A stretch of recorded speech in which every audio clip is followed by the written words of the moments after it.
YouTube channel medical nurses सब। आज की क्लास है हमारी मैटरनल हेल्थ और गायनेकोलॉजी को लेके। जिनके भी अपकमिंग टाइम में एग्जाम्स हैं उन सभी के लिए क्लास बहुत ज़्यादा हेल्पफुल रहने वाली है। चाहे वो आप DHS के थ्रू स्टाफ नर्स का एग्ज़ाम दे रहे हो, CHO का दे रहे हो, ANM का दे रहे हो, कोई सा भी एग्ज़ाम दे रहे हैं आप, तो आप सभी के लिए क्लास रामबाण साबित होने वाली है। एक नया अपडेट है आप सभी के लिए। जो भी लोग अपकमिंग टाइम में स्पेशली ANM का पेपर या फिर CHO का पेपर देने वाले हो, आप सभी के लिए सबसे बड़ी अपडेट ये है कि आपके जो पेपर्स हैं उनको रीअरेंज किया गया है। Specially MP, UP, Rajasthan, Jharkhand के पेपर्स को लेके नई अपडेट है आप सभी के लिए। जिनके भी अपकमिंग टाइम में पेपर हैं उनके लिए बहुत ही अच्छी चीज़ है। दूसरी चीज़, अपकमिंग टाइम में बिहार के लिए ANM का एग्ज़ाम होने वाला है। रिसेंट में मेरे पास बहुत ज़्यादा मैसेजेस आए कि क्या आपके जो बिहार का एग्ज़ाम है उसमें जो आप ANM पेपर प्रोवाइड करा रही हैं वो हेल्पफुल होंगे या नहीं। फर्स्ट थिंग, INC जब आपका सिलेबस लाता है, INC जब आपका सिलेबस लाता है ANM के लिए भी, तो उसमें आपको ऑल इंडिया जितने एग्ज़ाम होते हैं ANM के लिए सेम सिलेबस फॉलो किया जाता है। लेकिन जब पर्टिकुलर स्टेट के लिए एग्ज़ाम होते हैं तो उसमें आपको जो टाइप दिए जाते हैं, सब्जेक्ट दिए जाते हैं कि इन सब्जेक्ट को आपको पढ़ के आना है, तो वही क्वेश्चंस आपके बहुत सारे एग्जाम्स में रिपीट होते हैं, चाहे आप कोई से भी स्टेट में ANM का पेपर देते हैं। मेरी तरफ से बिल्कुल 200% हाँ है कि जो लोग अदर स्टेट के पेपर्स पढ़ते हैं तो क्या उनके लिए हेल्पफुल रहते हैं, दूसरे स्टेट के एग्ज़ाम देने के लिए तो बिल्कुल रहते हैं। तो आज की क्लास स्टार्ट करने के पहले 1 मिनट आपको बता दूं कि ANM, GNM, CHO और NHM वालों के लिए कौन से पेपर्स पढ़ने चाहिए, क्या आपको पढ़ना चाहिए जो आपके एग्ज़ाम के लिए आपको हेल्प। देखिए, AMP के CHO और NHM को मिला के टोटल 16 पेपर हैं। कितने? टोटल 16 पेपर हैं। इन 16 पेपर्स के लिए आपको ये पेपर मिलने कैसे वाले हैं, तो आपको इसके लिए चार्जेस लगने वाले हैं। 16 पेपर यहाँ पर सभी कितने हैं? 16 पेपर हैं आपके लिए। तो यहाँ पर है जो आपके 16 पेपर हैं, इन 16 पेपर का आपको क्या है, चार्ज लगने वाला है। इसका चार्ज बहुत ही कम है क्योंकि बहुत सारे लोगों के कमेंट्स आ रहे थे कि उनको अदर स्टेट के पेपर्स नहीं चाहिए, उनको पर्टिकुलरली है जो MP के बस पेपर चाहिए हैं। तो इस तरीके से जो कमेंट्स थे उनको ध्यान में रखते हुए देखिए आप पूरे paper only MP, CHO, NHM की एक सिंगल PDF फाइल है जो कि 360 पेज के आसपास रहेगी। 360 पेज यहाँ पे रहेंगे आपको। Only MP, CHO, NHM paper 2019 से जो अब तक के NHM और CHO ने पेपर करवाए हैं वो MP के 16 पेपर हैं यहाँ पे। आप चाहे तो इनको काउंट कर सकते हैं। ओनली जो दिसंबर में पेपर हुआ था उसमें बस 2 शिफ्ट में नहीं हुआ था, बाकी सभी पेपर आपके लिए यहाँ पे अवेलेबल हैं। MP, NHM और CHO ने जितने कराए हैं। तो अब इन 16 पेपर्स का, क्योंकि जो अभी मैंने रिसेंट में आपको अपडेट दी थी कि यदि आप लोग ऑल स्टेट पेपर्स लेना चाहते हैं तो आपको CHO पेपर्स का चार्जेस है 300 रुपये। बट बहुत सारे लोगों के डाउट हैं कि वो अदर स्टेट के पेपर्स नहीं पढ़ना चाहते हैं, जो भी रीज़न रहा हो, तो यहाँ पर उसमें चेंजेस किए गए हैं। अब यहाँ पर आपको जो भी लोग ओनली MP के बस पेपर्स लेना चाहते हैं तो उनको इन 16 PDF का चार्ज है जो लगने वाला है 200 रुपये। कितना? 200 rupees for 16 paper. In 16 paper से आपके 1600 क्वेश्चन सॉल्व होंगे। ये सभी पेपर आपके ऑफिशियल हैं, आप देखिए इनका बहुत ही इजीली आप प्रिंट आउट भी ले सकते हैं। मैंने इन पेपर्स में कोई भी छेड़छाड़ नहीं की है। इवन विथ डेट के हैं सभी पेपर्स कि कौन सी डेट में कौन से पेपर हुए हैं। इवन सेम्स का जो एक पेपर हुआ था NHM के लिए वो आफ्टर दैट क्या हो गया था, कैंसिल कर दिया गया था, दोबारा से एग्ज़ाम हुआ था, तो वो पेपर भी यहाँ पे इंक्लूडेड किया गया है। ये दिसंबर 2020 का पेपर है आपके लिए। जो भी लोग इन पेपर्स को लेना चाहता है MP के पेपर्स को, तो इन MP के पेपर्स का चार्ज है ओनली 200 रुपीज़। इन 200 रुपये में आपको 16 पेपर है जो अवेलेबल होने वाले हैं। कितना? 16 पेपर आपको अवेलेबल होंगे। ये पूरा फॉर्मेट रहा यहाँ पे। आई होप आपको ये पूरा प्रॉपर विजिबल हो। उतना हार्ड वाटर मार्क भी ऐड नहीं किया है मैंने ताकि आप प्रिंट आउट कराएं तो आपको पढ़ने में प्रॉब्लम ना हो। क्लियर। अब यहाँ पर जो भी लोग इन पेपर्स को लेंगे तो इसका जो चार्ज है वो होगा आपको 200 रुपये। अब यदि कोई किसी किसी के डाउट है कि क्या उनको अदर स्टेट के पेपर्स पढ़ने चाहिए या नहीं, तो आपको बिल्कुल पढ़ना चाहिए। और एमपी वालों के लिए तो बात ये हो गई कि आपको ये रहेंगे। और यदि आप जो 13 सीरीज़ हैं जो मैंने लास्ट टाइम भी अपडेट की थी, इस बार उसमें मैंने 2 सीरीज़ और ऐड कर दी हैं, तो 13+2 सीरीज़ हैं। इसका चार्ज आपको है जो इसमें आपके लिए 75 रुपीज़ सेपरेट पे करना होगा यदि जो भी लोग ये सीरीज़ लेते हैं। और रिसेंट में एक नई अपडेट और है कि जो भी लोग ऑल इंडिया CHO के पेपर्स लेते हैं तो उनका चार्ज मैंने 300 रुपीज़ सेट किया था। तो 300 में आपको अभी, क्योंकि जो MP के कुछ पेपर्स थे मिसिंग थे जो ऐड नहीं किए गए थे, उनको ऐड किया गया है।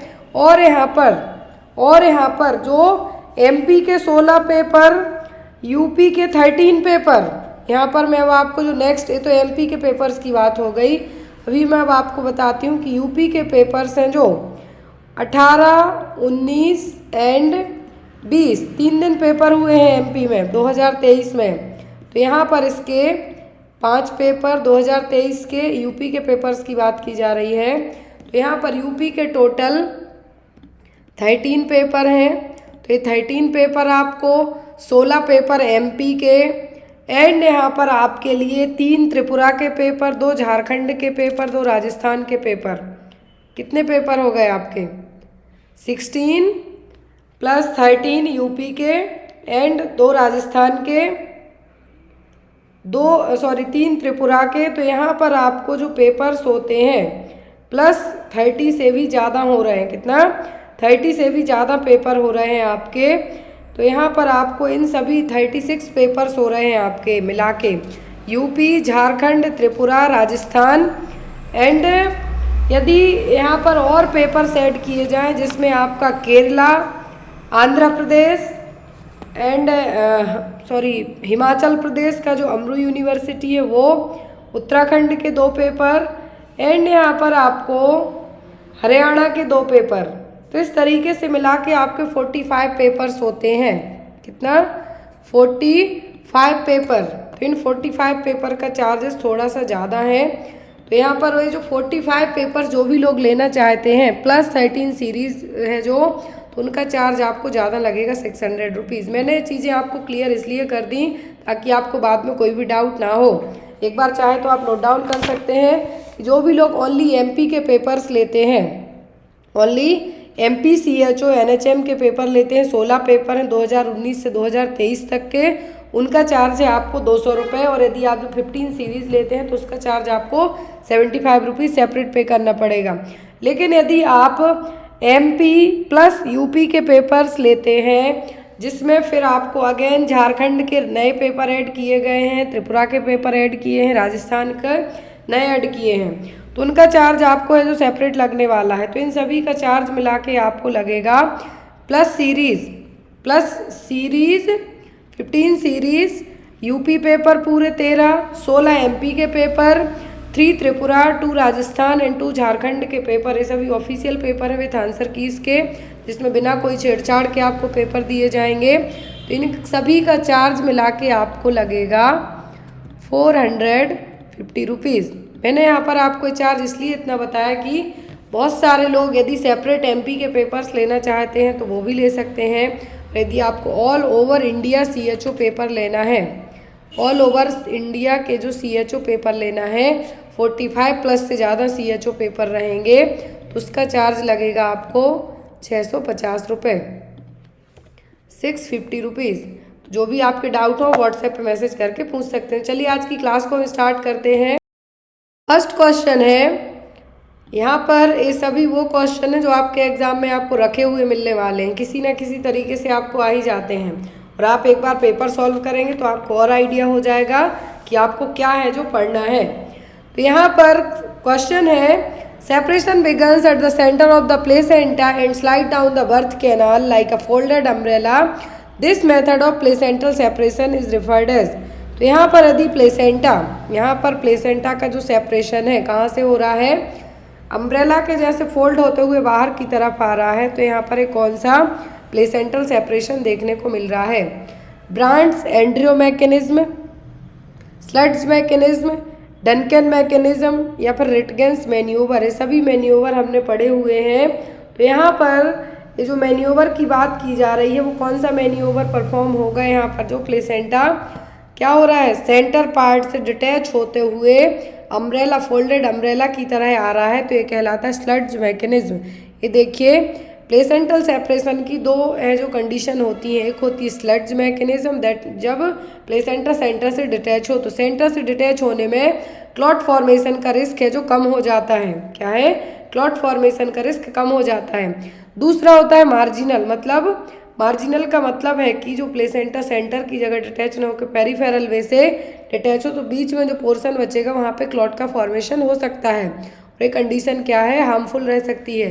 तो यहाँ पर जब सेंट्रल पार्ट से कहें कि प्लेसेंटा अम्ब्रेला, फोल्डेड अम्ब्रेला के जैसे डिटैच होता है, दैट मीन्स स्लट्ज मैकेनिज्म। और जब कहें यहाँ पर कि पेरिफेरल वे से हो रहा है और बीच में पोर्शन एक जो बचा हुआ है, तो वहाँ पर क्या होगा, क्लॉट फॉर्मेशन हो सकता है, वो कहलाएगा क्या, मार्जिनल मैथ्यू डनकन सेपरेशन, या फिर मार्जिनल सेपरेशन ऑफ प्लेसेंटा, या फिर Matthew Duncan placenta. Next one, the fertilisation of ovum in female takes place in the, तो फर्टिलाइजेशन कहाँ पर होता है, ओविडक्ट में, यूट्रस में, वेजाइना में कि सर्विक्स में। बहुत इजी क्वेश्चन है। फर्टिलाइजेशन की प्रोसेस होती है कहाँ पर, ओविडक्ट में। कहाँ पर होगी, ओविडक्ट में। ओविडक्ट को क्या कहा जाता है, फैलोपियन ट्यूब भी कह सकते हैं, यूटेराइन ट्यूब भी कह सकते हैं। अब यहाँ पर इम्प्लांटेशन पूछें तो कहाँ पे होगा, यूट्रस में। लेकिन जब यदि इम्प्लांटेशन कहाँ पर हो जाए, इसी ओविडक्ट में ही हो जाए, एम्पुलरी पार्ट में सबसे ज़्यादा होता है, तब इसको कहा जाता है एक्टोपिक प्रेगनेंसी और ट्यूबल प्रेगनेंसी। एन्वोल्यूशन इज, तो कौन सी मैकेनिज्म है या फिर कौन सा हार्मोनल लेवल है जिसके कारण, लैक्टेशन के कारण जब बच्चे ब्रेस्ट फीड करते हैं, बेबी ब्रेस्ट फीड करते हैं, तो एमनोरिया पीरियड्स स्टॉप रहेंगे और एन्वोल्यूशन दैट मीन्स ओवुलेशन की प्रोसेस नहीं होगी। ऑप्शन में increase prolactin level, LH surge, increase GnRH secretion या फिर हाइपर एस्ट्रोजेनिक स्टेट। तो सबको पता है कि जो प्रोलैक्टिन है और ऑक्सीटोसिन है, दो हार्मोन हेल्प करते हैं मिल्क इजेक्शन और प्रोडक्शन में। मिल्क प्रोडक्शन में कौन हेल्प करता है, प्रोलैक्टिन, इजेक्शन में ऑक्सीटोसिन। तो यहाँ पर कहा है कि कौन सी मैकेनिज्म होगी जिसके कारण लैक्टेशन, जो ब्रेस्ट फीडिंग मदर्स होती हैं उनमें amenorrhoea that means periods time पर नहीं आएंगे, रेगुलर होंगे या फिर स्टॉप रहेंगे, और एन्वोल्यूशन, तो जो एन्वोल्यूशन की प्रोसेस है वो भी नहीं होगी। तो यहाँ पर क्या है, वो है प्रोलैक्टिन लेवल का बढ़ना। क्या है, इंक्रीज द प्रोलैक्टिन लेवल। यहाँ पर अब एक इमेज दी हुई है जिससे आप इसको इजीली समझ सकते हैं। तो प्रोलैक्टिन लेवल बढ़ेगा जब बच्चे ब्रेस्ट फीड करते हैं, तो प्रोलैक्टिन लेवल बढ़ने के कारण क्या होगा, एमनोरिया रहेगा और एन्वोल्यूशन मतलब ओव्यूलेशन की प्रोसेस नहीं होगी, एग का फॉर्मेशन नहीं होगा। तो elevated prolactin level and reduction of gonadotropin releasing hormone from the hypothalamus during lactation, क्या होगा, प्रोलैक्टिन का लेवल बढ़ रहा है और गोनेडोट्रोपिन रिलीजिंग हार्मोन का लेवल क्या हो रहा है, कम हो रहा है हाइपोथैलेमस में, जिसके कारण क्या होगा, लैक्टेशन क्या करेगा, ओव्यूलेशन को सप्रेस करेगा। और इसी टाइम पर ल्यूटिनाइजिंग हार्मोन का जो रिलीज है वो भी कम होगा, जिससे फॉलिकुलर मैच्योरेशन को इनहिबिट और स्टॉप किया जाएगा। तो जनरली जो ओव्यूलेशन है और जो एमनोरिया है लैक्टेटिंग मदर में जनरली 6 मंथ तक होता है। एक रेंज रखी जाती है नर्सिंग मदर में 6 मंथ तक, लेकिन ये डिफ़र करता है अलग अलग फीमेल पर। तो यहाँ पर आपका हार्मोनल लेवल पर ये चीज़ें बहुत ज़्यादा डिपेंड करेंगी। तो लैक्टेशनल मेथड में मेन रीज़न है इसका एमनोरिया और एन्वोल्यूशन का, वो क्या है, प्रोलैक्टिन लेवल का बढ़ना। Next one is the protective mechanism against thrombus during early weeks of postpartum is, तो कौन सी प्रोटेक्टिव मैकेनिज्म है जिसके कारण हम आफ्टर डिलीवरी पोस्टपार्टम पीरियड में अर्ली वीक में थ्रोम्बस फॉर्मेशन को रोक सकते हैं। Persistent of hypercoagulable state in the first 48 hour, the increase in fibrinolytic activity after delivery, the increase in platelet adhesiveness between 4 and 10 postpartum day, and increase in platelet count in the first 48 hour postpartum। Question है कि protective mechanism क्या है जो PPH mother होंगी, postmortem mother होंगी early week में, उनमें thrombus clot formation को हम रोक सकते हैं। वो गए यहाँ पर increase the फाइब्रिनोलाइटिक activity after the delivery. इसका मतलब है कि आफ्टर द डिलीवरी आपको थोड़ा बहुत वॉक करना है, जिसके कारण हम फाइब्रिन डिपॉजिट को क्या कर सकते हैं, कम कर सकते हैं, अनवांटेड फाइब्रिन डिपॉजिट को, और जो क्लॉट का फॉर्मेशन है उसको भी रोक सकते हैं थ्रोम्बस फॉर्मेशन के लिए। तो यहाँ पर आप क्या करेंगे, the increase in फाइब्रिनोलाइटिक activity after the delivery. Next one is immediately after delivery the lower uterine segment. तो डिलीवरी के तुरंत बाद जो लोअर यूट्राइन सेगमेंट है वो कैसा होगा, becomes firm and elastic, progressively unfold from above downward, hypertrophies and elongates, becomes a thin flabby and collapse structure.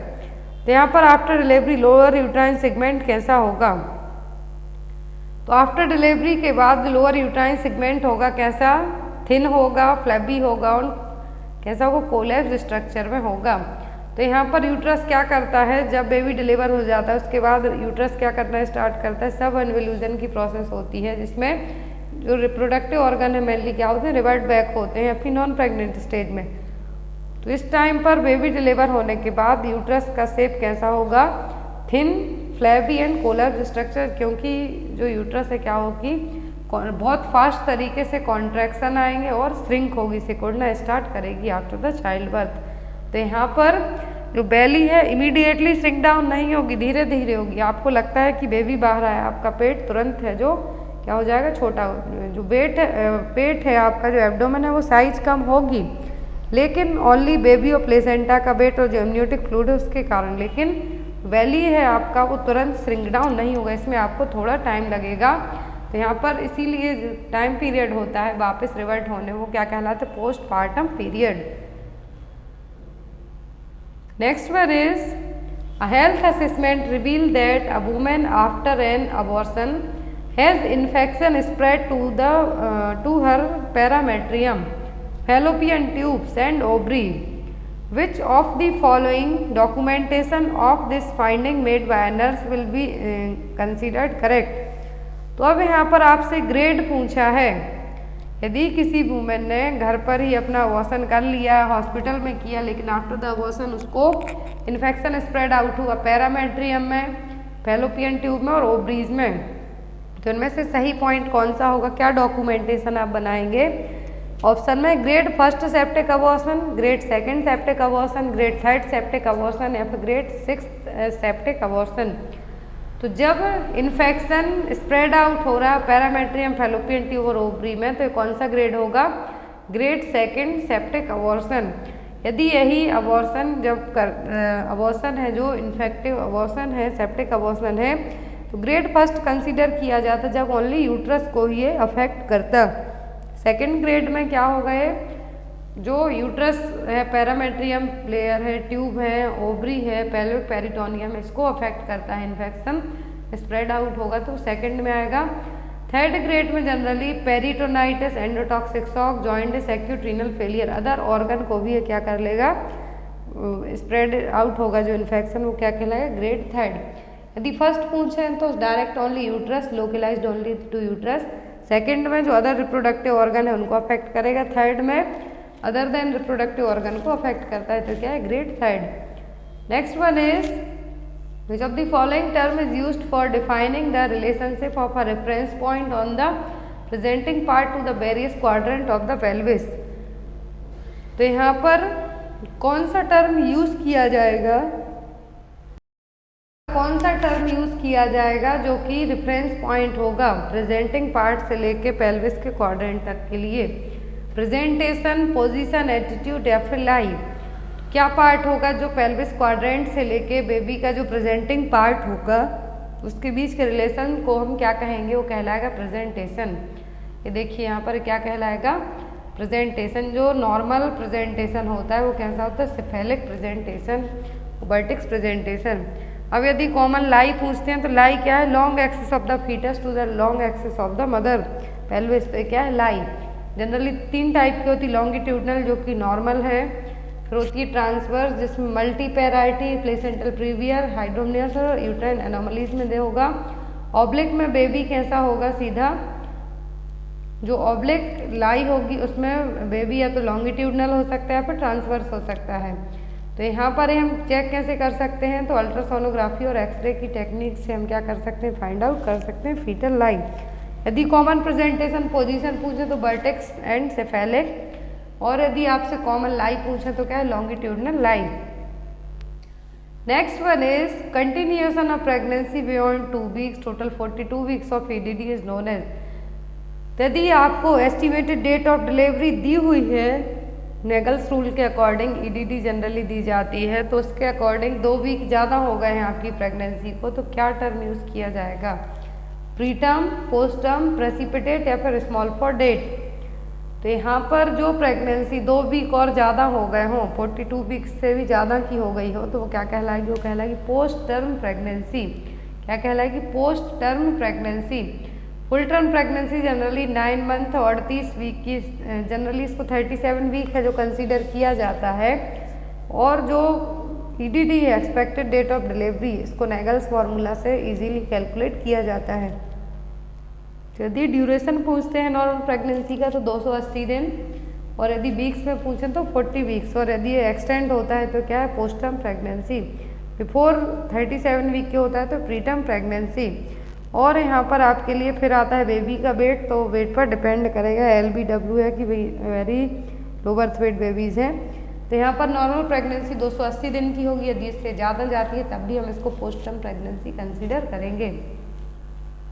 Next यहाँ पर जो टॉपिक है पोस्ट टर्म प्रेगनेंसी के साइन, यदि एग्जाम में आता है कि 42 वीक से ज़्यादा की प्रेग्नेंट मदर है, बेबी डिलीवर होगा तो क्या साइन होंगे, वर्निक सेजोसा नहीं होगा, पूरा एमनियोटिक फ्लूइड में ही झट जाएगा, प्लेसेंटल कैल्सिफिकेशन देखने को नहीं मिलेगा, स्केंटी सेफ्रॉन कलर्ड मेकोनियम होगा, और ओलिगोहाइड्रोमनियोस होगा क्योंकि बेबी क्या हो गया, पोस्टम।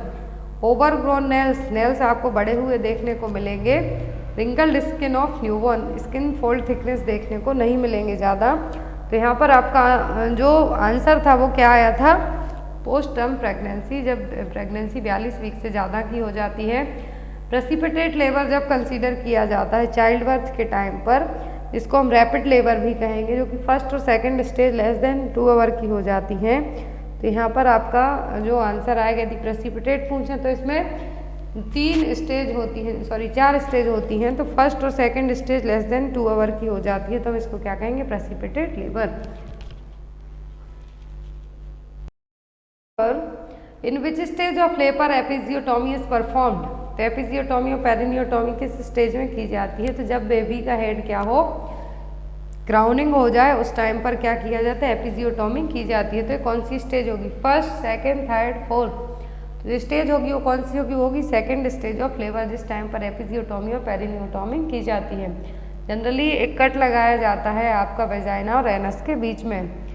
Next one is all are the sign and symptom of PPH except, postpartum haemorrhage के सभी साइन है किसी एक को छोड़कर। Decreased BP, increased heart rate, uncontrolled bleeding, सभी साइन है किसी एक को छोड़कर। तो जो PPH की सिचुएशन है, इसमें आपका ब्लड प्रेशर नहीं बढ़ेगा बल्कि क्या होगा, कम होगा। जब blood loss more than 500 ml से भी 500 ml से भी ज़्यादा हो जाएगा, तब उसको क्या कहेंगे, प्राइमरी PPH, और वो भी विदिन 24 आवर में। लेकिन जब यदि प्लेसेंटल एक्सपल्सन के बाद से लेके 24 आवर से 6 वीक तक की डिलीवरी जो पोस्टपार्टम हेमरेज होगा, उसको हम क्या कहेंगे, secondary PPH। Normal delivery vaginal में क्या माना जाता है, 500 ml से ज़्यादा, और जो सिजेरियन सेक्शन होते हैं उनमें 1000 ml से ज़्यादा। यहाँ पर यदि कॉज आते हैं एग्जाम में, तो uterine atony, laceration and inversion of uterus से क्या है, कॉज है। मोस्ट कॉमन कॉज होता है यूट्राइन अटोनी। अब 4 T याद रखना है, tone, tissue, trauma, thrombin. Tone का मतलब है यूट्राइन अटोनिसिटी, टिश्यू का मतलब रिटेंड प्लेसेंटा, जो कि मोस्ट कॉमन कॉज है सेकेंडरी PPH के लिए। प्राइमरी के लिए पूछे तो यूट्राइन अटोनिसिटी, और सेकेंडरी के लिए पूछे तो रिटेंड प्लेसेंटा। फिर आता है ट्रॉमा, तो ट्रॉमा कुछ भी, trauma genital tract, inverted uterus, कुछ भी ट्रॉमा हो सकता है। लास्ट है थ्रोम्बिन, तो DIVC और कोआगुलोपैथी, जो कि क्या है, मोस्ट कॉमन रीजन है किसके लिए, PPH के लिए। तो यहाँ पर आपका आंसर क्या होगा कि इंक्रीज्ड द ब्लड प्रेशर, क्योंकि जो PPH की सिचुएशन है इसमें ब्लड प्रेशर कभी भी नहीं बढ़ेगा। नेक्स्ट है यहाँ पर PPH का ट्रीटमेंट। तो ऑक्सीटोसिन दिया जाएगा, IV दिया जाएगा मेथार्जिन, बाईमैनुअल मसाज की जाएगी यूट्रस की। Next one is if a woman has got not begun to menstruate till 16 year of age, it's known as. तो यदि कोई फीमेल 16 साल की एज तक उसके मेंस्ट्रुएशन एक भी बार कभी बार नहीं आए तो उसको हम क्या कहेंगे? Primary amenorrhoea, secondary amenorrhoea, dysmenorrhoea, फिर पॉलीमेनोरेजिया। कोई वुमेन यदि 16 साल तक की एज हो गई है और उसके अभी तक पीरियड्स नहीं आए हैं, मेंस्ट्रुएशन नहीं हुआ है, तो हम उसको क्या कहेंगे? Primary amenorrhoea. क्या कहेंगे? Primary amenorrhoea. और जब यदि मेंस्ट्रुएशन क्या हो जाए, 6 मंथ के लिए एब्सेंट हो जाए, जो रेगुलर साइकिल किसी की मान लीजिए जनवरी से जून तक कंटिन्यू मेंस्ट्रुएशन साइकिल आई, लेकिन जून से क्या हो गई? डिस्टर्ब हो गई, 1 महीने आई, 2 महीने नहीं आई, फिर से आ जाती है, तो इसको क्या कहेंगे? Secondary amenorrhoea. यहाँ पर कुछ मेंस्ट्रुअल डिसऑर्डर को लेके ओलिगोमेनोरिया, दैट मीन्स जो इंटरवल है जनरली 5 डेज का होता है, यदि ये 30 डेज का होता है, 28 डेज का, अलग अलग फीमेल्स की अलग अलग मेंस्ट्रुएशन साइकिल होती है। तो ओलिगोमेनोरिया को तब कंसीडर किया जाएगा जब जो इंटरवल एवरी 28 डेज में मंथली साइकिल है वो कब आए? 35 डेज से ज़्यादा में आए। पॉली में लेस देन 21 डेज में। मेट्रोरेजिया में बहुत ज़्यादा जो रेगुलर इंटरवल है उसमें बहुत ज़्यादा ब्लीडिंग होना। तो यहाँ पर क्या है? टर्मिनोलॉजी है जो आपको एग्जाम में आ सकती हैं। नेक्स्ट है यहाँ पर when uterine contraction occurring after 20 week of gestational and before 37 completed week of gestation, it's known as. यदि कॉन्ट्रैक्शन है, यूट्राइन कॉन्ट्रैक्शन 20 वीक की प्रेगनेंसी के बाद, जेस्टेशनल पीरियड के बाद, लेकिन 37 कंप्लीटेड वीक के पहले आते हैं, तो हम उसको क्या कहेंगे? Preterm labour, precipitate labour, postterm pregnancy या फिर नन ऑफ द अबव। क्या टर्मिनोलॉजी यूज़ की जाएगी कि प्रेगनेंसी कितनी है? 20 वीक का जेस्टेशनल पीरियड है, लेकिन 37 वीक कंप्लीट नहीं हुए हैं, तो टर्मिनोलॉजी यूज होगी वो क्या कहलाएगी? Pre term labour. क्या कहलाएगी? 37 कंप्लीट वीक नहीं हुए हैं, 20 वीक के बाद है, 23 वीक के बाद है, बट बिफोर 37 कंप्लीटेड वीक, तो क्या कहलाएगा? Pre term labour. Pre term labour term pregnancy कब कहलाती है? जब 39 से 40 वीक का बेबी हो। Early term 37 to 39 weeks. Late pre term होंगे जो बेबीज 34 से लेस देन 37 वीक के पहले ही डिलीवर हो गए हों। वेरी प्री टर्म जो कि 28 से 32 वीक के पहले हो गए हों, जो 28 वीक के पहले ही डिलीवर हो गए, उनको क्या कहते हैं हम? Extremely pre birth babies. Next one is which kind of medication is use to postpone pre term labour. कौन सी मेडिसिन देके हम जो प्री टर्म लेबर, जो डिलीवरी 37 वीक के पहले ही यदि लेबर पेन होने लगता है या लेबर पेन आते हैं, तो हम प्री टर्म लेबर को क्या कर सकते हैं? पोस्टपोन कर सकते हैं, थोड़ा सा डिले कर सकते हैं। तो कौन सी मेडिसिन होगी? ऑप्शन में टोकोलाइटिक, ऑक्सीटोसिन, बोथ एंड बी, या फिर नन ऑफ द अबव। तो जो पोस्टपोन प्री टर्म लेबर को हम करेंगे वो कौन सी मेडिसिन होंगे? टोकोलाइटिक एजेंट। ये क्या करते हैं? जो मसल्स कॉन्ट्रैक्शन उसको क्या करते हैं? इनहिबिट करने का काम करते हैं। तो टोकोलाइटिक्स एजेंट को क्या किया जाता है? प्रेगनेंसी जो प्री टर्म प्रेगनेंसी उनको पोस्ट टर्म बनाने के लिए यूज़ किया जाएगा, फिर थोड़ा सा डिले करने के लिए यूज़ किया जाएगा। Next one is bubbler assessment is used in which priority of pregnancy. तो bubbler assessment period of pregnancy में क्यों यूज़ किया जाता है? एंटीनेटल, इंट्रानेटल, पोस्टनेटल या फिर नन ऑफ द अबव। तो बबलर असेसमेंट किया जाता है कब?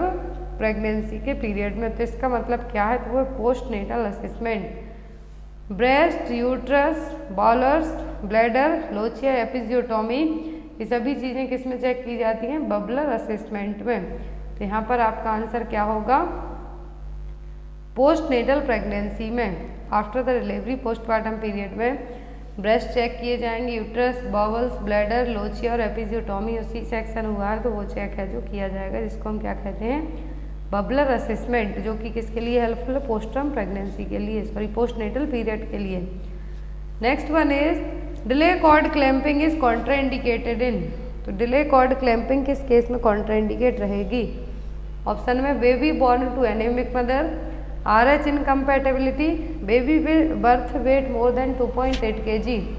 तो जो यहाँ पर क्लैंपिंग है, डिले कॉर्ड क्लैंपिंग है, इसके क्या कॉन्ट्रा इंडिकेशन होंगे?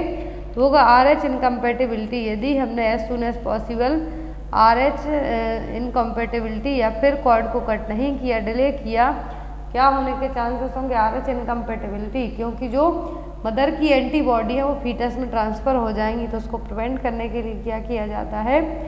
मदर की जो एंटीबॉडी है बेबी में डिलीवर ना हो पाए तो उसके लिए यहाँ पर क्या माना जाता है? डिले कॉर्ड कटिंग को क्लैंप को है जो कॉन्ट्राइंडिकेट माना जाता है। कॉन्ट्राइंडिकेट का मतलब है कि डिले माना जाता है। ऐसे केस में हमें अर्ली कॉर्ड क्लैंपिंग करना है जिससे मदर की एंटीबॉडी बेबी में ट्रांसफ़र ना हो पाए। Next one is it is defined as the time from the delivery of the placenta through the first few weeks after the delivery. कौन सा टाइम पीरियड है जिसमें प्लेसेंटा की डिलीवरी के बाद के लेके कुछ हफ्ते तक कहलाएंगे? परपीरियम, एंटीनेटल पीरियड, लोचिया, फिर पायरेक्सिया। क्या टर्म यहाँ पर यूज़ किया जाएगा? तो वो गए यहाँ पर puerperium. 6 week after birth of the baby, 6 हफ्ते होते हैं बेबी डिलीवर होने के बाद के, उसको हम क्या कहते हैं? Puerperium period. अब परपीरियम पायरेक्सिया का मतलब है कि फीवर आ जाएगा। कॉज कुछ भी हो सकता है, UTI हो सकता है, पल्मोनरी इन्फेक्शन हो सकता है, सेप्टिक पेल्विक थ्रोम्बस फ्लेवाइटिस, कुछ भी रीजन है जो इन्फेक्शन के लिए हो सकता है, तो इसको हम क्या कहेंगे? Puerperal pyrexia. Next one is let down reflex is also known as. तो लेट डाउन रिफ्लेक्स का दूसरा नाम क्या है?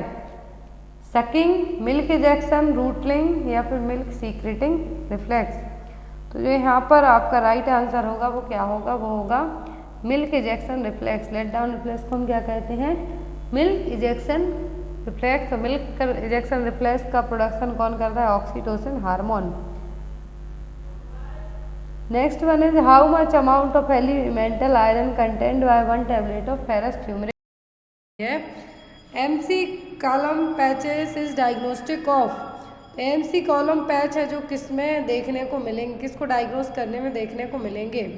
रोमेटिक अर्थराइटिस में, pancreatic infection, tetralogy of Fallot, या फिर ब्लंट ट्रॉमा। ब्लंट ट्रॉमा में फ्लेयर चेस्ट देखने को मिलेगा, टेरेटोलॉजी ऑफ फैलेट में बूट शेप्ड हार्ट देखने को मिलेगा, पैंक्रियाटिक इन्फेक्शन में अलग साइन देखने को मिलेंगे, लेकिन रोमेटिक अर्थराइटिस में MC कॉलम पैचेस देखने को मिलेंगे। MC कॉलम पैच है जो एंडोकार्डियम है, एंडोकार्डियम की जो लेयर है वहाँ पर देखने को मिलेंगे, हार्ट की जो लेयर है एंडोकार्डियम, वहाँ पर ये पैचेस देखने को मिलेंगे। तो यहाँ पर आपका जो डायग्नोस्टिक साइन होगा MC कॉलम पैचेस देखने को मिलेगा रोमेटिक अर्थराइटिस में, मतलब कि रोमेटिक फीवर वाले जो पर्सन होंगे उसमें। यहाँ पर जॉन्स फार्मूला या फिर हम ये कह सकते हैं जॉन्स क्राइटेरिया भी आपको आता है रोमेटिक फीवर को डायग्नोस करने में, मेजर और माइनर क्राइटेरिया करके जो पूछा जाता है वो। Next is early sign of cancer of lungs. तो यदि लंग्स का कैंसर है तो कौन सा साइन देखने को मिलेगा? Haemoptysis, hoarseness of voice, chest indrawing, या फिर परसिस्टेंट कफ।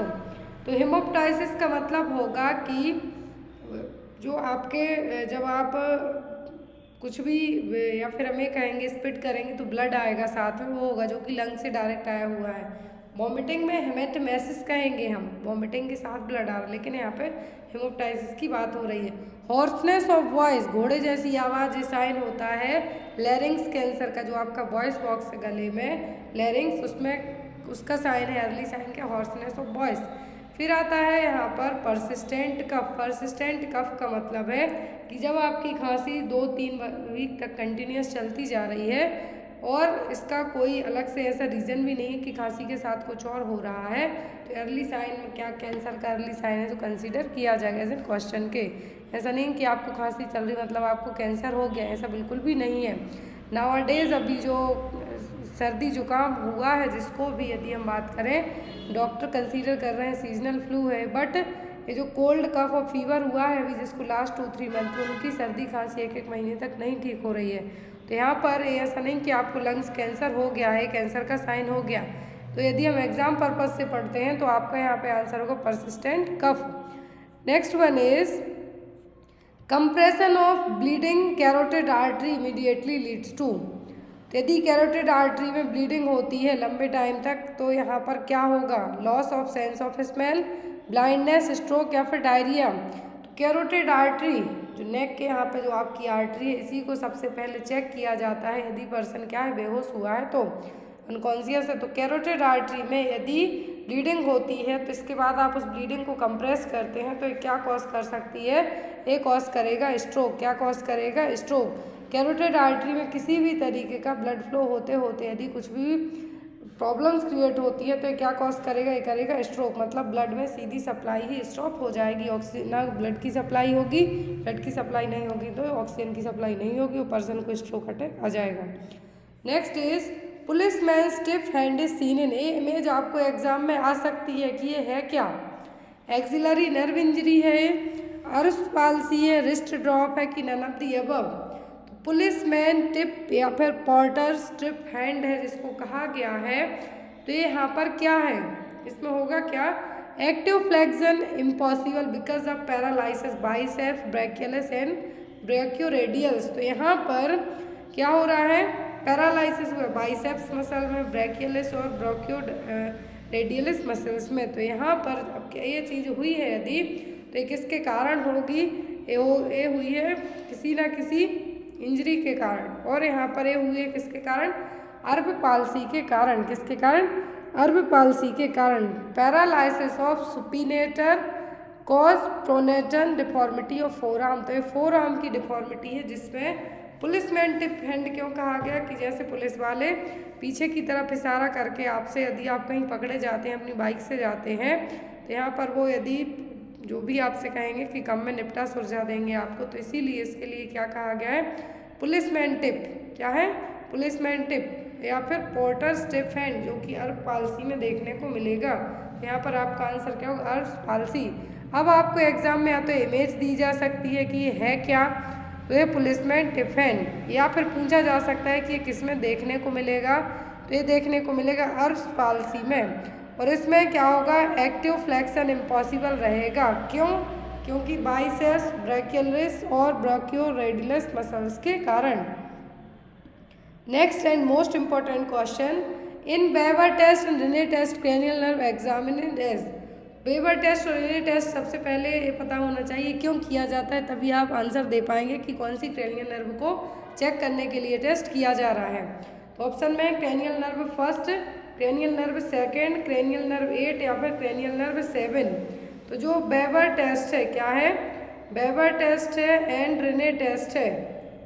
क्या है, वेबर टेस्ट और रिने टेस्ट है, दोनों टेस्ट किए जाते हैं किसके लिए, ये दोनों टेस्ट किए जाते हैं हियरिंग के लिए। किसके लिए, हियरिंग के लिए। तो यहाँ पर रिने टेस्ट से डिटेक्ट किया जाएगा कि आपको हियरिंग लॉस, या फिर और जो वेबर टेस्ट है इससे पता किया जाएगा कि आपको हियरिंग लॉस की प्रॉब्लम कहाँ पर है। और जो आपका हियरिंग वाला काम कौन सी क्रेनियल नर्व करती है, 8वें नंबर की क्रेनियल नर्व करेगी, वेस्टिबुलोकोक्लियर नर्व करेगी। तो यहाँ पर 8वें नंबर की क्रेनियल नर्व को चेक किया जा रहा है रिने टेस्ट और वेबर टेस्ट से। तो यहाँ पर पर्सन के लिए जो वेबर टेस्ट और रिने टेस्ट है, जब वेबर टेस्ट किया जाएगा वाइब्रेशन होगा। आपको यहाँ पर एक इंस्ट्रूमेंट लिए रहते हैं, तो क्या होगा, vibrated on the forehead, no lateralisation, मतलब कुछ भी फील नहीं होगा। रिने टेस्ट में आपको कान के यहाँ पर बोन कंडक्शन टेस्ट हम जिसको कहेंगे, बोन कंडक्शन टेस्ट भी हम इसको कह सकते हैं, जो कि सेंसरी न्यूरो हियरिंग लॉस के लिए नहीं किया जाएगा। लेकिन जो सेंसरी न्यूरल हियरिंग लॉस के लिए किया जाता है वो होता है Weber test. Rinne test bone conduction test के लिए किया जाएगा। तो यहाँ पर आपको दोनों टेस्ट एग्जाम में आ सकते हैं, रिने टेस्ट और वेबर टेस्ट, ये चेक किया जा रहा है इससे 8वें नंबर की क्रेनियल नर्व को। Next one is a dynamic and purposeful relationship between two people who approach some mutually defined problems with mutual consideration of each other, it is called as. Dynamic and purposeful relationship है दो लोगों के बीच में जो कि mutually कुछ problems को सॉल्व करने के लिए किया गया है। तो ये क्या है, सुपरविजन है, काउंसलिंग है, विजिटिंग है कि ऑल ऑफ दी अबव है। क्या है यहाँ पे किया जा रहा है कि क्या, काउंसलिंग, जिसमें आप किसी डायनामिक और पर्पसफुल तरीके से कुछ चीज़ को सुलझाने की कोशिश करते हैं, तो क्या कहलाएगा, कहलाएगा काउंसलिंग। अब यहाँ पर जो काउंसलिंग दे रहा है वो कहलाएगा आपका काउंसलर, जो ले रहा है वो कहलाएगा काउंसलिंग। एग्जाम में आता है जो काउंसलिंग दे रहा है वो है काउंसलर, जो ले रहा है वो कौन है? Counselling.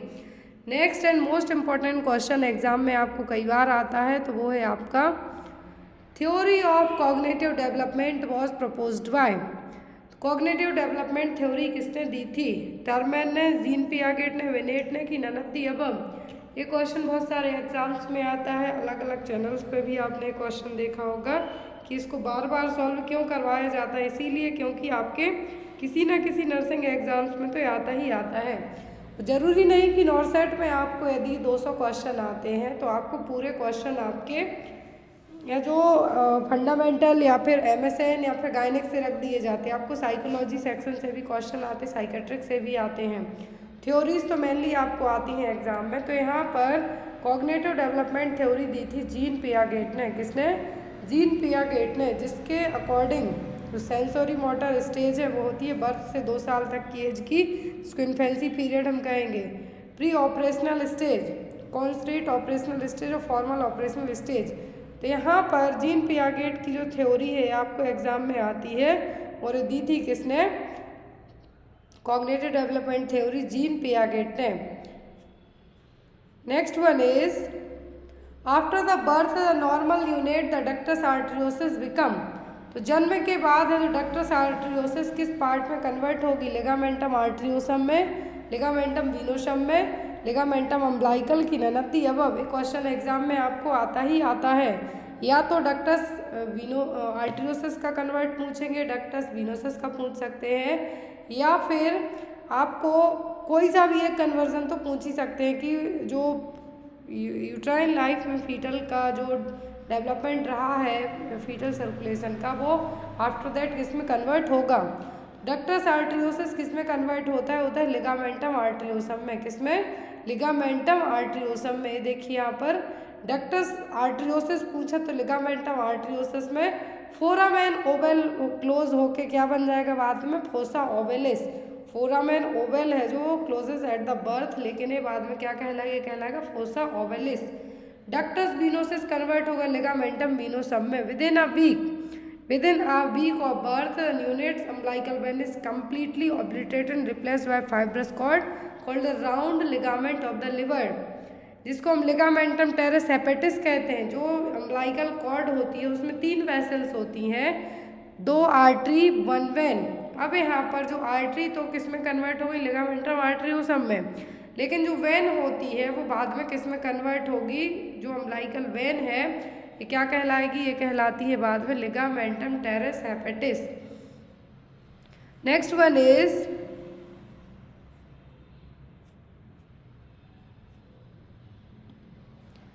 a patient with laryngitis is treated symptomatically for 2 weeks but is still experiencing hoarseness. Persistent hoarseness may be associated with। तो यदि किसी पर्सन को लैरिंजाइटिस जो लैरिंग्स का इन्फेक्शन है उसको as a symptomatic 2 week treat कर दिया, लेकिन आफ्टर द ट्रीटमेंट के बाद उसको फिर से उसकी आवाज़ में चेंजेस देखने को मिल रहे हैं, तो ये क्या है? ब्रोंकाइटिस के साइन है, अस्थमा के हैं, लैरिंजियल कैंसर के हैं कि नन ऑफ द अबव। तो लैरिंग्स कैंसर में किसके हैं? ये हैं लैरिंग्स कैंसर के। क्योंकि यदि आपको लैरिंजाइटिस है आपको 15 दिन के लिए 15 दिन के बाद आपने पहले ट्रीटमेंट लिया, लैरिंजाइटिस में आपको इन्फेक्शन इन्फ्लामेशन होगा, गले में आपको हैवीनेस रहेगी, लेकिन ये सब ठीक होने के बाद दोबारा से आपको आपकी जो आवाज़ है उसमें मेनली चेंजेस देखने को मिलते हैं, जो कि हॉर्सनेस ऑफ वॉइस एक क्लासिकल साइन कंसीडर किया जाता है। किसके लिए? वॉइस बॉक्स और लैरिंजियल कैंसर के लिए। यदि वो फिर से देखने को मिलता है तो वो क्या कहलाएगा? वो कहलाएगा लैरिंजियल कैंसर के लिए, और डॉक्टर आपको लैरिंग्स कैंसर को डायग्नोस या फिर टेस्टिंग करवाने के लिए कहेंगे। साइन है, सभी साइन है लैरिंजियल कैंसर के। Next one is abrupt withdrawal of barbiturate causes. तो यदि आपने बार्बिचरेट्स को अचानक से स्टॉप कर दिया देते देते मेडिसिन, अब यहाँ पर यदि आपने बार्बिचरेट्स क्या किए? स्टॉप किए, तो एक तरीके से CNS को डिप्रेस करने का काम करते हैं, लेकिन यदि आपने इनको स्टॉप किया तो ये क्या कॉज करेंगे? स्लीपीनेस, इरिथेमा, ईचिंग या फिर सीजर्स। तो कोई भी जितनी भी साइकेट्रिक मेडिसिन होती हैं इनको ना तो बिना प्रिस्क्रिप्शन के लिया जाता है और ना ही बिना डॉक्टर की एडवाइस के स्टॉप किया जाता है। यदि आपने अचानक से बारबिचरेट्स देते देते स्टॉप कर दिया तो पर्सन को सीजर्स आने के चांसेस बढ़ जाएंगे। किसके आने के? सीजर्स आने के चांसेस बढ़ जाएंगे। विड्रॉल सिम्टम्स में सीजर्स होगा जो कि सबसे ज़्यादा डेंजरस होगा, रेस्टलेसनेस होगी, नींद नहीं आएगी, वीकनेस होगी, डिजीनेस होगा, स्वेटिंग होगी, एंजाइटी होगी। बारबिचरेट्स एक्चुअल में है क्या? सीएनएस डिप्रेसेंट हैं, लेकिन यदि जो इफेक्टिव होते हैं एंजाइटी के लिए यूज़ किए जाते हैं, हिप्नोटाइजेशन के लिए यूज़ किए जाते हैं, एंटी कन्वल्सन्स के लिए भी यूज़ किए जाते हैं। लेकिन यदि इनका ओवरडोज हो जाए तब भी दिक्कत होगी, या फिर इनको हम ये कह सकते हैं कि यदि इनको हमने अचानक से स्टॉप किया तब भी प्रॉब्लम होगी। तो ना तो बिना डॉक्टर की प्रिस्क्रिप्शन के दिए जाते हैं और ना ही बिना बताए को स्टॉप किया जाता है। तो यहाँ पर बारबिचरेट्स को कुछ केस में यदि यूज़ किया जाता है, यदि इन केस बारबिचरेट्स ओवरडोज हो जाता है तो यहाँ पर भी बारबिचरेट्स ओवरडोज होगा। क्यों? यदि आपने पर्सन को लंबे टाइम तक दे रहे हैं आप बारबिचरेट्स, इन केस डोज ज़्यादा हो जाता है या फिर आपकी बॉडी उस डोज को बाहर नहीं निकाल पाई, दूसरा डोज दे दिया, तब ये ज़्यादा ओवरडोज होगा तो इसको भी ट्रीट किया जाएगा। तो यहाँ पर बारबिचरेट्स के लिए पहले इसको, बारबिचरेट्स का एक्चुअल में क्या है कि जो साइड इफ़ेक्ट है वो बहुत ज़्यादा है, तो इसको रिप्लेस किया गया बेंजोडाइज़ेपाम और नॉन बेंजोडाइज़ेपाम मेडिसिन के साथ में। लेकिन पहले बहुत ज़्यादा यूज़ होती थी, बट नाउअडेज बारबिचरेट्स की जगह बेंजोडाइज़ेपाम, नॉन बेंजोडाइज़ेपाम जो जेड कैटेगरी ड्रग है इनको यूज़ किया जाता है। नेक्स्ट वन है यहाँ पे क्वेश्चन आपका, in a child with haemophilia A the factor 8 level is, तो 8वें और 9वें नंबर का फैक्टर डिस्टर्ब होता है हीमोफीलिया में। तो यहाँ पर हीमोफीलिया ए है, फैक्टर 8 कितना होगा? 5 to 40%, 50 to 60%, लेस देन 1% या फिर 1 to 5%। ये क्वेश्चन आपको कई बार पढ़ाया भी गया है। तो यहाँ पर जब फैक्टर 8वें नंबर में डिस्टर्बेंस की बात की जा रही है तो ये कितना होगा? 5 से 40% तक। ये देखिए एक टेबल से आपको इजीली समझ में आएगा। According to World Federation of Haemophilia की जो नॉर्मल रेंज होती है इन फैक्टर्स की वो कितनी होती है? 50% और 150%, 0.50 to 1.5 IU per ml। लेकिन depending on the severity level पर, माइल्ड मॉडरेट सीवियरिटी लेवल पर जितना ज़्यादा ये फैक्टर्स कम होंगे उतनी ज़्यादा प्रॉब्लम होगी। नॉर्मल रेंज 50 से 150% है, माइल्ड हीमोफीलिया में 5 से 40% होगी, मॉडरेट में 1 से 5, और जब लेस देन 1% चला जाए मतलब पर्सन को सीवियर हीमोफीलिया है। तो यहाँ पर कहा है कि बच्चे को यदि माइल्ड हीमोफीलिया है तो फैक्टर ए, माइल्ड हीमोफीलिया है ए है, फैक्टर 8 कितना होगा? होगा 5 से 40%, क्योंकि माइल्ड में कितना है? 5 से 40। नॉर्मल रेंज पूछते तो आप कहते 50% से 150% तक, यदि मॉडरेट पूछें तो 1% से 5%, लेकिन जब 1% से भी कम हो जाए, percentage of normal factor in activity in blood, मतलब जो 8वें नंबर का क्लॉटिंग फैक्टर है इतने से कम हो जाए, 1% से भी कम हो जाए, तब पर्सन को सीवियर हीमोफीलिया हुआ है। क्लियर है? Next one is, which drug में कॉज ग्रे बेबी सिंड्रोम, तो कौन सी मेडिसिन लेने के कारण बच्चे का कलर ग्रे कलर का हो जाएगा? पेनिसिलिन के कारण, जेंटामाइसिन के कारण, टेट्रासाइक्लिन के कारण कि क्लोरामफेनिकोल के कारण? तो ग्रे बेबी सिंड्रोम देखने को मिलता है जनरली क्लोरामफेनिकोल के लंबे टाइम तक यूज़ करने के कारण। ही देखिए यहाँ पर क्लोरामफेनिकोल क्या है? क्लोरामफेनिकोल यदि यूज़ की जा रही है बच्चे के लिए तो यहाँ पर ग्रे बेबी सिंड्रोम देखने को मिलेगा। It's a type of circulatory collapse that can occur in premature newborn infant and is associated with the excessive high level of chloramphenicol. इस मेडिसिन में बच्चे का कलर क्लोरामफेनिकोल यदि मेडिसिन बच्चे को दी जा रही है तो इसका जो एक सबसे डेंजरस साइड इफेक्ट होगा सर्कुलेटरी कोलैप्स। इस सर्कुलेटरी कोलैप्स के कारण बच्चे का कलर ग्रे कलर का हो जाएगा। बच्चा कैसा देखा? ग्रे टाइप का देखने को मिलेगा, और कुछ केस में इवन डेथ भी हो जाती है बच्चे की। तो यहाँ पर क्लोरामफेनिकोल का जो मेन एक क्लासिकल साइड इफेक्ट हम बात करते हैं तो वो होगा grey baby syndrome. Red baby syndrome की बात करें हम तो वो देखने को मिलता है वैंकोमाइसिन के कारण। किसके कारण? वैंकोमाइसिन के कारण। लेकिन ग्रे बेबी सिंड्रोम की जब हम बात कर रहे हैं तो ये देखने को मिलेगा क्लोरामफेनिकोल के कारण। नेक्स्ट है यहाँ पर इमेज बेस्ड क्वेश्चन जो आपको नॉर्सेट एग्जाम में आता है। विच kind of image is seen, तो यहाँ पर एक क्या दिख रहा है? इस इमेज में आप क्या देख रहे हैं? ये कई बार एग्जाम में आई हुई है इमेज आपको। या तो इसका प्रोसीजर डायरेक्ट वीडियो फॉर्मेट में आपको दिखाया जाएगा या फिर ऐसे इमेज रहेगी। क्या है? डीबीटी पंप है, कार्डियक मॉनिटर है, सीपैप मास्क है कि नन ऑफ द अबव। तो क्या चीज़ देखने को मिल रही है? ये कहलाएगा आपका डीबीटी पंप। क्या है? DBT pump. DBT pump use किया जाता है डीप वेन थ्रोम्बोसिस के पेशेंट को, जो यहाँ पर जो भी थ्रोम्बोसिस हो रहा है उसको प्रिवेंट करने के लिए, जो कि लाइफ थ्रेटनिंग कंडीशन होगी। तो यहाँ पे आपको इमेज में लास्ट टाइम 2020, 21, 22 3 बार नॉर्सेट का पेपर हुआ है और तीनों बार डीबीटी पंप एग्जाम में या तो इस तरीके से प्रोसीजर करते हुए पूछा गया है आपको, या फिर आपको इस तरीके से पूछा गया है। तो क्या है? DBT pump. होमन साइन देखने को मिलता है किसमें? डीप वेन थ्रोम्बोसिस के पेशेंट में। एक और नेक्स्ट इमेज बेस्ड क्वेश्चन है, what is the name of this equipment which is seen in the image. तो यहाँ पर एक इक्विपमेंट दिख रहा है, तो ये क्या है? ईसीजी है, ईसीटी है, ईईजी है कि none of the above.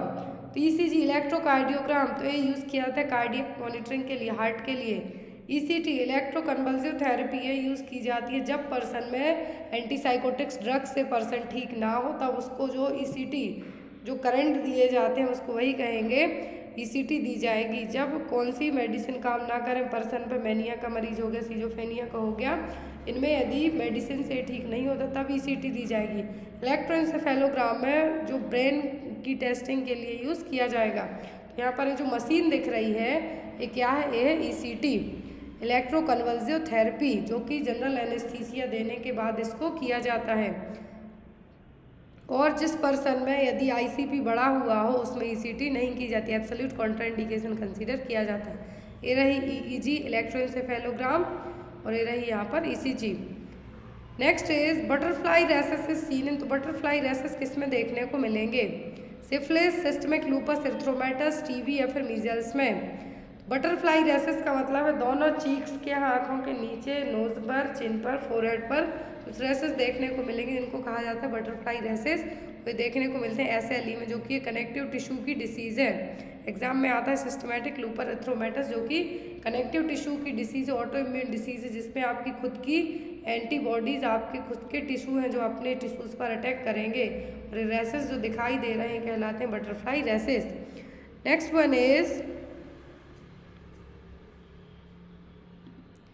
The colour used for tagging a dead body. तो डेड बॉडी के लिए कौन सा कलर यूज़ किया जाएगा? पिंक, येलो, ब्लैक या फिर वाइट। ये जो हॉस्पिटल में कलर कोड अपनाए जाते हैं, यदि पर्सन की डेथ हो गई तो टैग लगाया जाता है, तो कौन से कलर का टैग लगाएंगे आप? पिंक, येलो, ब्लैक या फिर वाइट। जो कलर यूज़ किया जाएगा हॉस्पिटल में डेड बॉडी को टैग करने के लिए वो होता है ब्लैक कलर का टैग। कौन सा?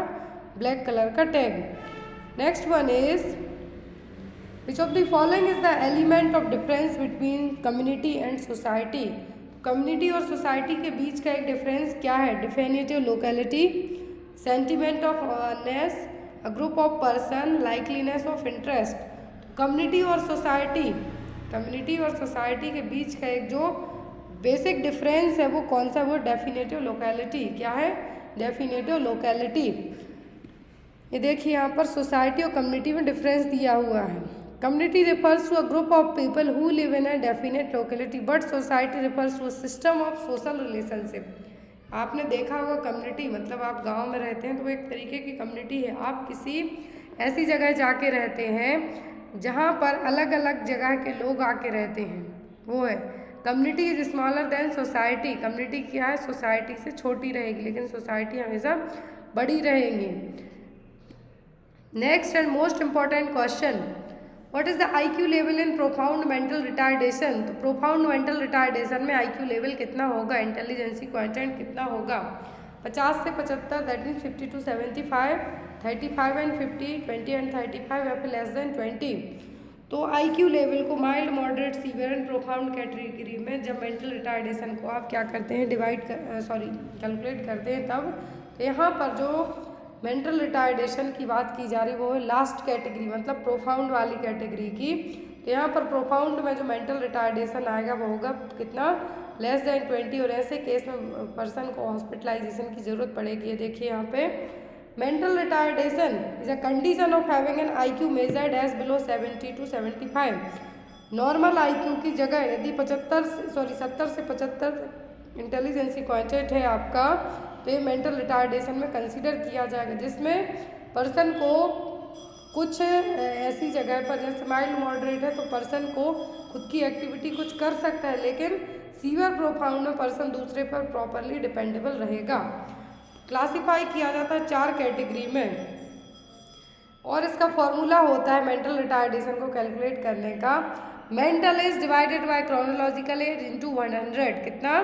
Mental as divided by chronological age into 100। ये तो क्या हो गया आपका फॉर्मूला हो गया।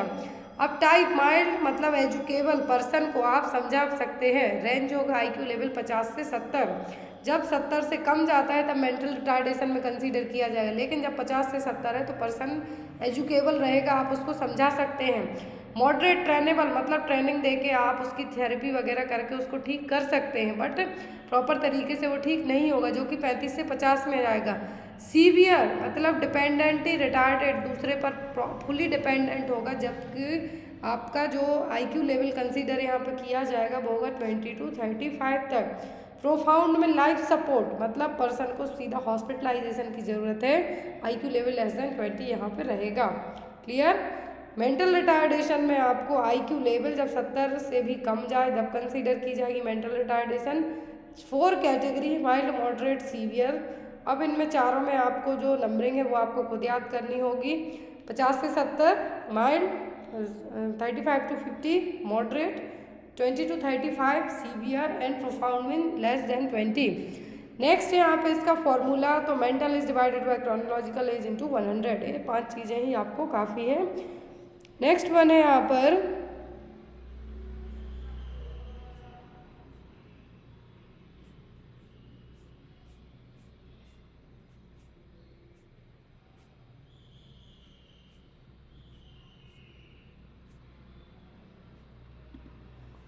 Preservation used for storing blood for transfusion is. तो यदि ब्लड को आपने लंबे टाइम तक स्टोर किया हुआ है तो कौन सा प्रिजर्वेटिव यूज़ किया जाएगा? EDTA, heparin plus dextrose, CDP या फिर नन ऑफ द अबव। तो जिन्होंने भी अभी जो ब्लड की ट्यूब है, ब्लड को कलेक्ट करने वाली ट्यूब है, medical and nurses of shorts channel उस पर अपडेट किया गया था, वहाँ जाके एक बार देख लेना पूरी ट्यूब टाइप ऑफ फ्लूइड। जो आप यदि नॉर्सेट का पेपर दे रहे हैं तो वो लोग जाके ज़रूर देखना एक बार वो क्लास। तो यहाँ पर जो प्रिजर्वेटिव यूज़ किया जाएगा, ब्लड ट्रांसफ्यूज़ करना है, तो यदि आपने ब्लड ट्रांसफ्यूज़ करने के लिए ब्लड कलेक्ट किया, यदि उस ब्लड में कोई भी एंटीकोगुलेंट नहीं डाला तो क्या हो जाएगा? पूरा ब्लड जम जाएगा। तो यहाँ पर जो स्टोरिंग ब्लड के लिए जो प्रिजर्वेशन के लिए यूज़ किया जाएगा वो होगा EDTA, ethylene diamine tetra acetic acid. Next is hairs test is the test for. तो हेयर टेस्ट का यूज़ किसके लिए किया जाता है? एल्ब्यूमिन के लिए, एसीटोन के लिए, वाइल सॉल्ट के लिए कि वाइल पिगमेंट्स के लिए। हेयर टेस्ट किया जाता है वाइल सॉल्ट को डायग्नोसिस करने के लिए, चेक करने के लिए। Hair test is also known as hair sulphur flower test. Chemical test है जो कि यूरिन में वाइल सॉल्ट प्रेजेंट है या नहीं उसको असेस करने के लिए किया जाएगा। किसके लिए? वाइल सॉल्ट असेस करने के लिए कि यूरिन में वाइल सॉल्ट है या नहीं। Next one is A 56-year-old male came with complaint of bleeding per rectum, diagnosed to be carcinoma colon, underwent right hemicolectomy, identify the instrument। यहाँ पर एक पर्सन आए, ब्लीडिंग हो रही रेक्टम से, कार्सिनोमा कोलन डायग्नोस किया गया, सर्जरी की गई, राइट हेमिकोलेक्टोमी। अब यहाँ पर इंस्ट्रूमेंट बताइए कि है क्या? Monopolar cautery, high fracture, harmonic scalpel या फिर लिगेचर, वेसल लिगेचर। ये क्वेश्चन एग्जाम्स में आए थे लास्ट टाइम। तो यहाँ पर एक क्या है? मोनोपोलर कॉटरी, क्योंकि यहाँ पर कॉटरी है जो सिंगल दी हुई है। बाई डबल होती तो बाई पोलर आप कह सकते, लेकिन यहाँ पर एक क्या है? Monopolar cautery. फिर यहाँ पर हाई फ्रैक्टर कहा गया थे लो पावर्ड मेडिकल ऑपरेटर्स है जो कि इलेक्ट्रो सर्जरी और कॉन्शियस पेशेंट में यदि इलेक्ट्रो सर्जरी की जानी हो तब इसको यूज़ किया जाएगा। यदि किसी टिश्यू को डायरेक्टली आपको डिस्ट्रॉय करना है, कुछ माइनर सर्जरी में कुछ ब्लीडिंग को स्टॉप करना है, तब इसको यूज़ किया जाएगा। फिर यहाँ पर है हार्मोनिक स्कैल्पल, तो वो इस तरीके से रहेगा। लिगेसर वी या फिर वैलीलेब लिगेसर कहें, बाईपोलर इलेक्ट्रोसर्जिकल डिवाइस कहें। तो यहाँ पर हाई करंट जो कि लो वोल्टेज का हाई करंट भेजेगी टिश्यूज़ को, ताकि डायरेक्ट उस टिश्यू को आप क्या कर सकें? बाहर निकाल सकें और ब्लीडिंग को स्टॉप कर सकें। Next and most important question, image based question ये भी है।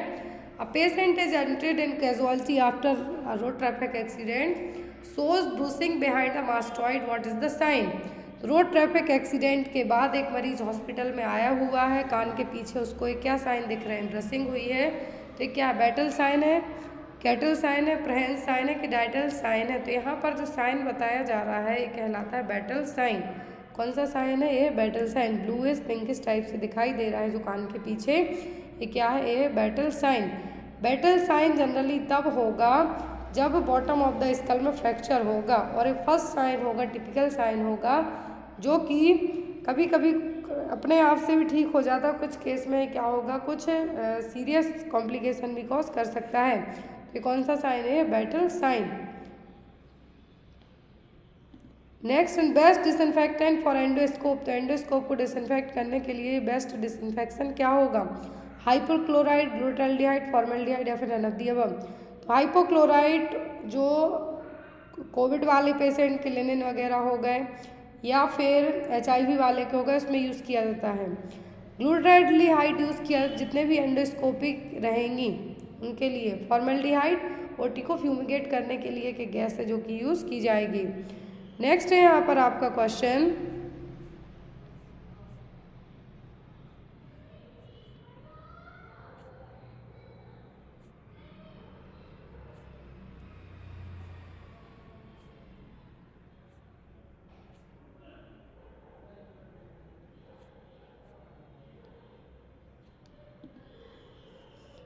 International labour organisation is situated in, international labour organisation कहाँ पर है, स्कॉटलैंड में इसका हेडक्वार्टर, जेनेवा में, डेनमार्क में कि USA में।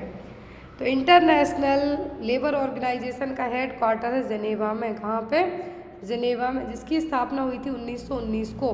जेनेवा में ILO का हेडक्वार्टर है। नेक्स्ट क्वेश्चन नर्सिंग का फेमस क्वेश्चन है। 3D सिम्टम्स की बात हो रही है। 3D symptoms are diarrhoea, dementia, dermatitis और symptoms of which deficiency disorder. तो ये 3D सिम्टम है किसकी कमी के कारण होने वाले हैं, थायामीन, राइबोफ्लेविन, बायोटिन या फिर नियासिन। तो डायरिया, डिमेंशिया, डर्मेटाइटिस तीनों किसकी कमी के कारण होते हैं नियासिन की कमी के कारण। किसकी कमी के कारण, नियासिन की कमी के कारण। नियासिन की कमी के कारण जो डिसीज हो रही है वो कहलाएगी पेलाग्रा। एक्चुअल में इसके 4D सिम्टम्स भी होते हैं, diarrhoea, dementia, dermatitis, last one is the death. सीधा निकल लो।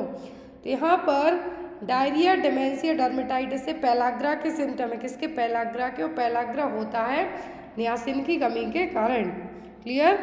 Next one is which is the best test to detect iron deficiency in a client. Iron deficiency का पता करने के लिए कौन सा टेस्ट किया जाएगा, ferrous sulphate, serum ferritin, serum iron या फिर हीमोग्लोबिन।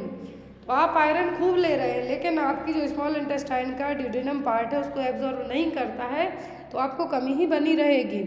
अब यहाँ पर आयरन की कमी है आपकी बॉडी में, तो किससे पता चलेगा, तो यहाँ पर डायरेक्ट आपका आयरन टेस्ट तो किया नहीं जाएगा, यहाँ पे सीरम फेरेटिन टेस्ट के थ्रू आपको पता चलेगा कि आपको आयरन की डेफिशिएंसी है या फिर नहीं है। Next one, tryptophan is present in all except. Tryptophan सभी में है किसी एक को छोड़कर, मैजे, चिकन, फिश या फिर चीज़। ट्रिप्टोफैन सब में है किसी एक को छोड़कर। ट्रिप्टोफैन एक अमीनो एसिड है जो कि नॉर्मल इन्फेंट ग्रोथ के लिए ज़रूरी है। तो यहाँ पर आपकी बॉडी में नाइट्रोजन बैलेंस के लिए भी ये ज़रूरी है, लेकिन ये चिकन में होगा, फिश में होगा, चीज़ में होगा, लेकिन मैजे में नहीं होगा। किसमें नहीं होगा, मैजे में नहीं होगा। Next one is rabies is caused by virus called. तो रेबीज किस वायरस से होगा, एडिनो, फाइलेरियल, मिक्सो या फिर लाइजा वायरस टाइप फर्स्ट। तो जो रेबीज है जिसको हम हाइड्रोफोबिया भी कहेंगे, जिसको हाइड्रोफोबिया का मतलब होता है फियर ऑफ वाटर। रेबीज कब होता है, जब कोई इन्फेक्टेड एनिमल आपको काटते तब, रेबीज का इन्फेक्टेड एनिमल आपको बाइट करे तब। तो रेबीज का जो पॉजिटिव एजेंट है वो है लाइजा वायरस टाइप फर्स्ट। कौन सा, लाइजा वायरस टाइप फर्स्ट, जो कि रैप्टोब्रेडा फैमिली सीरोटाइप फर्स्ट से बिलोंग करेगा। नेक्स्ट वन है यहाँ पे आपको question, which is the recommended site of administration of DPT vaccine in infant. तो इन्फेंट में डीपीटी वैक्सीन हमें देना है तो कौन सी साइट है जो प्रेफर की जाएगी? Lateral aspect of mid thigh, forearm, deltoid muscle या फिर ग्लूटियल मसल। तो यहाँ पर कल भी ये क्वेश्चन हमने पढ़ा था इसी तरीके का, मिलता जुलता, कल एडल्ट में बात की जा रही थी। तो DPT vaccine, diphtheria pertussis vaccine nowadays pentavalent में दी जाती है, 5 वैक्सीन इंक्लूड करके। तो इस पेंटावैलेंट वैक्सीन में या फिर डीपीटी वैक्सीन को आप देंगे कहाँ पर? तो ये दी जाती है lateral aspect of mid thigh. कहाँ पर? Lateral aspect of mid thigh, जो कि एरिया सेफ है बच्चे को, वैक्सीन एब्जॉर्प्शन को प्रमोट करेगा और नर्व इंजरी से भी क्या करेगा? मिनिमाइज करने के चांस करेगा। तो यहाँ पर lateral aspect of mid thigh. Next one is when world wide heart day is celebrated. तो हम पूरे विश्व में हार्ट डे कब मनाते हैं? 29 सितंबर, 29 दिसंबर, 28 सितंबर या फिर 28। सेलिब्रेट कब किया जाता है? तो ये हम हर साल सेलिब्रेट करते हैं 29 सितंबर को। कब? 29 सितंबर को। विश्व का पहला हार्ट ट्रांसप्लांट यदि आपसे पूछा जाता है, एग्जाम में आ सकता है आपको, तो पूरे विश्व का पहला हार्ट ट्रांसप्लांटेशन हुआ था केप टाउन में। कहाँ पे? केप टाउन में, जो कि ग्रूट सर हॉस्पिटल में 3 दिसंबर 1967 को किया गया था। डॉक्टर क्रिस बार्नार्ड ने ट्रांसप्लांटेशन किया था। कहाँ पे? केप टाउन में। इंडिया में जो पहला ट्रांसप्लांटेशन हुआ था डॉक्टर पीके सेन ने 1968 में king Edward memorial hospital Mumbai में किया था। एग्जाम में ये चीज़ें आपको आ सकती हैं कि इंडिया में पहला हार्ट ट्रांसप्लांट कहाँ पे किया गया था? मुंबई में। किसने किया था? डॉक्टर पीके सेन ने 1968 में। हर साल 29 सितंबर को हम विश्व हृदय दिवस के तौर पे सेलिब्रेट करते हैं। Next is increased depth of breathing with normal respiratory rate. तो डेप्थ ऑफ ब्रीदिंग मतलब आपकी जो डेप्थ ऑफ ब्रीदिंग है क्या है? बढ़ी हुई है, लेकिन रेस्पिरेटरी रेट आप चेक करते हैं तो नॉर्मल आती है। तो ये क्या है? हाइपर एपनिया, ब्रेडिपनिया, ऑर्थोपनिया, फिर कुस्माल ब्रीदिंग। तो ये सभी आपको एग्जाम में आई हुई चीज़ें और आती भी हैं।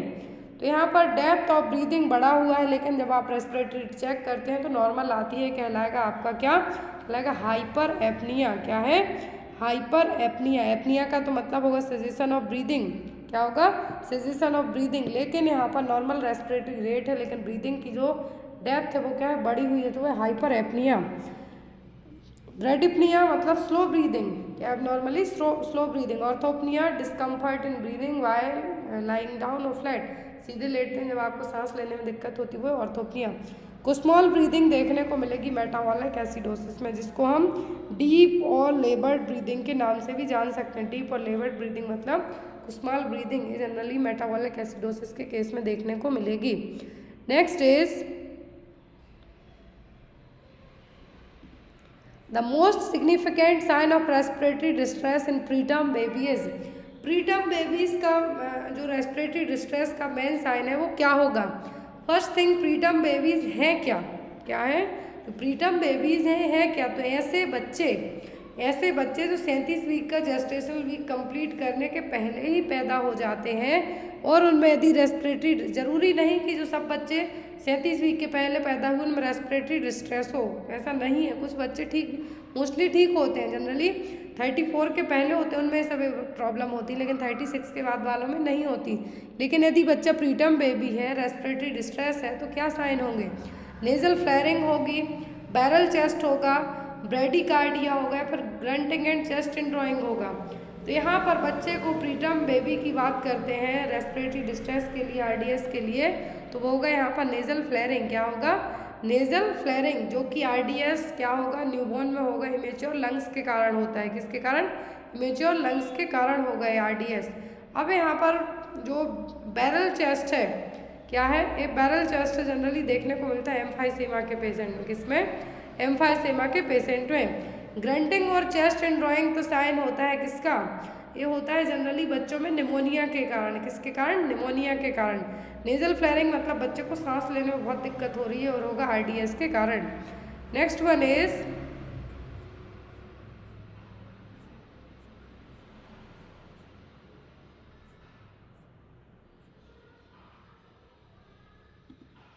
Where is the headquarter of UNICEF. तो यूनिसेफ का हेड क्वार्टर कहाँ पे है? जेनेवा, रोम, स्विट्जरलैंड या फिर न्यूयॉर्क में। तो यूनिसेफ का जो हेड क्वार्टर है, United Nation International Children's Emergency Fund, UNICEF का जो हेड क्वार्टर है कहाँ पर है, ये है न्यूयॉर्क में। जेनेवा में कहाँ का, जेनेवा में है ILO का, WHO का। रोम में किसका है, जो food and agriculture organisation FAO का। तो यहाँ पर यूनिसेफ का हेड क्वार्टर कहाँ पर है, न्यूयॉर्क में। ये रहा यूनिसेफ का लोगो।